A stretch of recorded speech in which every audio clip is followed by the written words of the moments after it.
In this video today, we're going to be talking about why my inventory looks like this right now. You can see I am loaded up on a decent amount of fracture cases. I also have some more, in storage units and stuff like that. I don't have an insane amount. It's not a huge investment or anything like that, but I do have a decent amount of fracture cases that I am holding on to right now that I'm not going to be selling, but I could potentially be planning on selling maybe very, very soon. But I do think that right now would still be an okay time to buy some, and why you might want to make your inventory look a little bit something like this, maybe in the near future as well. Talking about that and hopefully much more in this video today. But of course, first, just want to mention real quick, if you are looking to sell any of your items, maybe turn them into cold hard cash or crypto or any other payment method, you should definitely hit me up over on Twitter. It's going to be the first link in the description below. I'm buying a lot of stuff for the right price. We're trying to buy more liquid items, especially since liquidity has been a real issue with Buff 163 kind of getting removed from the West. But if you do have at least some decently liquid items that you're willing to let go of for some decent prices, definitely hit me up. We can hopefully get a deal done, and I can help you cash out safely, quickly, efficiently, all that good stuff. So you can get some cash and get on your way for whatever you might need some quick cash for. And of course, you're helping support me, my channel, and my content. With that being said, let's get right into this. And I want to say the fracture case has been on my radar recently because it takes me back to a time a couple of months ago, towards the beginning of the year, where I was telling people to buy the snakebite case. And I myself invested in some snakebite cases and actually was able to make a okay amount of money. It didn't go insane. It didn't go up. We didn't get rich overnight buying snakebite case or anything like that, but we were able to flip a nice little profit on snakebite cases. And that was because I was theorizing at that time that the snakebite cases were going to be the next case removed from the rare drop pool, meaning they were going to, or from the active duty pool, meaning they were going to go from the active duty pool to the rare drop pool. And I expected that was going to be a nice little bump for the snakebite case. Now, I was kind of wrong about this because, hey, you can see here, over the last 6 months, even though the snakebite case did get removed, this thing is still down in the last 6 months. And this is kind of because the markets in general have been flattened down. Cases have been flattened down. There hasn't really been any case, a couple here and there, but overall, it's not like cases have been exploding in value or anything like that. We're getting to the summer now. The player base is even, the player base growth is kind of halted and slowed down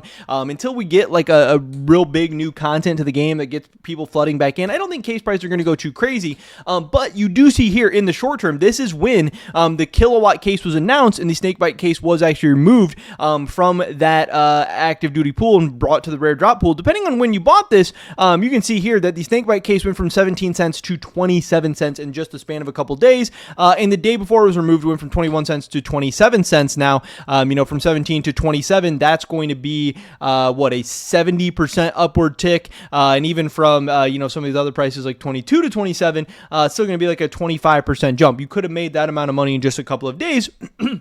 Now, again, there was some risk involved because we didn't know that snakebite case was going to get removed. It was very possible fracture was going to get removed or whatever. But again, since then, I have been saying that I did think the snakebite case was going to get removed, and then I thought after that the fracture was probably going to be the next most likely case to be removed. Now, something interesting to know is we don't know that it will be the fracture case for sure removed. This is a screenshot from CS2 Case Tracker looking at the most unboxed cases from the past week, and we can see the blue is the active duty cases. We can see right now that the fracture case is the oldest case, furthest on the left, in the active duty pool, but it is not the least opened. That actually goes to the recoil case. Now, we do know that Valve has some incentive to remove the least unboxed case from the active duty pool because, hey, Valve wants to make money. Valve wants to be dropping cases to people that they're then going to go buy a key for and open up.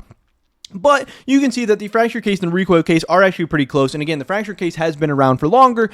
So Valve also obviously wants to keep the active duty pool fresh. And just it makes sense to remove some of the older cases over time. So it is not guaranteed that the fracture case is going to be the one removed. It is actually decently likely still actually that the recoil case is going to be the one removed. But either way, whatever you decide, whatever your theory, whatever your hypothesis, and maybe you want to buy the recoil and fracture, I do think that either one of these cases could be a decent investment right now and could be primed for a nice little jump like we saw with that snakebite case again for February. I don't know why this is at such a weird time or whatever, but that February price bump that we saw for the snakebite case could be in line for the fracture or for the recoil case as well. And again, you're also able to buy the dip on these because you can see here in the last 6 months, the recoil case is absolutely getting slaughtered. It's down 50%. You are buying low on this thing. Now the fracture in the past 6 months also getting slaughtered in a similar boat. So again, not only are you buying low, the potential for them to just naturally go up because the prices have been down significantly, But with both of these, you have that chance of being a 25% jump overnight, a 70% jump in 3 days like we saw at the snakebite case. Now,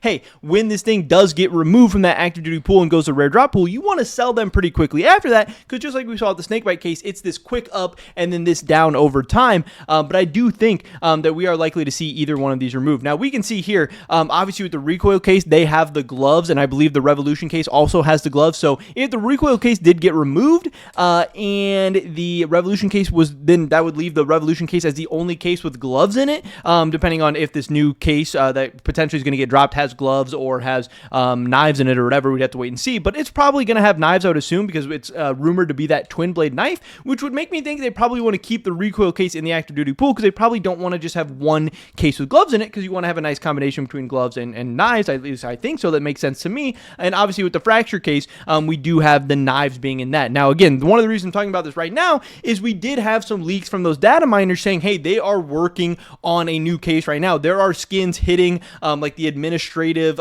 queue or whatever on the CS2 website or on the Steam Community Workshop sites. It does seem like they are working on putting some new skins into the game that could be used for an operation or a case or whatever. And there's also leaks and news about the twin blade knife coming to the game. So again, that kind of lines up with us getting a new case soon. We don't know when soon's going to be. It could be a month from now, it could be 2 months from now, it could be 6 months from now, it could be in 2025. Who knows? But again, it does seem like we're going to be getting a new case sometime soon, so this could be a time to start loading up, to start building a position on some of these active duty cases that could likely be getting removed sometime in the next 6 months, 12 months, whatever, but I think it's going to be sooner than that. I do suspect we're going to be getting a new case sooner than people think. Could be 1, 2, 3 months. I would guess somewhere in that timeline. Now, hey, Valve's been on Valve time a lot lately. They've been putting out stuff out later. I don't know, but you also have some other opportunities here, because we can see that when the snakebite case was removed, again, you can see that it has skins like the Trader and the M4A4 Living in Color, and we can see that the Trader, since it has been removed, is up 29% since the snakebite case went rare. Obviously, these items are going to be getting dropped less often. The M4A4 Living in Color, it's up 7% since that has been removed. And you also have even some of the low tier skins, like the trade-up skins in the snakebite, like the Nova Windblown, which is up 19%. So not only can you just invest in the cases, you can also invest in the weapons. You could potentially be loading up on USPS print streams, chromatic aberrations, some of the lower tier skins like Mac 10 Monkey Flage could maybe be something that's going to go up if these skins do get removed. I love the Desert Eagle print stream as well. You could maybe load up on that. Legion of Anubises could maybe go on a nice run. And then again, maybe even some of these lower end skins like the P250 cassette or something like that. Again, those are options because we have seen those do very, very well. So these are things to keep in mind. Again, Trader, M4A4 Living in Color. And again, you can see here the Nova Windblown was a case for the snakebite. So again, we used this strategy to flip and make a nice profit on the snakebite cases back then. Obviously, long term, it's going to be interesting to see what happens with snakebite. Obviously, it's been down recently, but you had an opportunity within that window of a couple of days to make a nice little profit, and I think we're starting to get in that window again. Again, the Kilowatt case came out in February. It is now almost July. It's been almost 5 months since the Kilowatt case came out. I could definitely see us getting a new case 5, 6, 7, 8 months after the last Kilowatt case. That wouldn't be crazy. That wouldn't be unprecedented, anything like that. And if we do get a new case, we don't know that a case is going to be removed, but it does seem likely, especially as the fracture case gets older and older, and unboxing rates, again, aren't so great on the fracture case right now, compared to stuff like the Dreams and Nightmares or the Revolution or whatever, that it could be removed from the active duty pool. Again, could be recoil, could be fracture, whatever. I'm leaning towards a fracture. Again, that's a one that I have in my inventory right now that I have a decent amount of. I have some more in storage units and stuff, like I said. We'll have to wait and see what happens, but I do think that fracture cases and recoil cases could be an interesting pickup right now, and could have some short-term home run potential, so it might be something to keep an eye out on, and at least we have a decent thesis around that as well. But that's pretty much it for this video today, guys. Hopefully I catch you the next one. Until then, peace.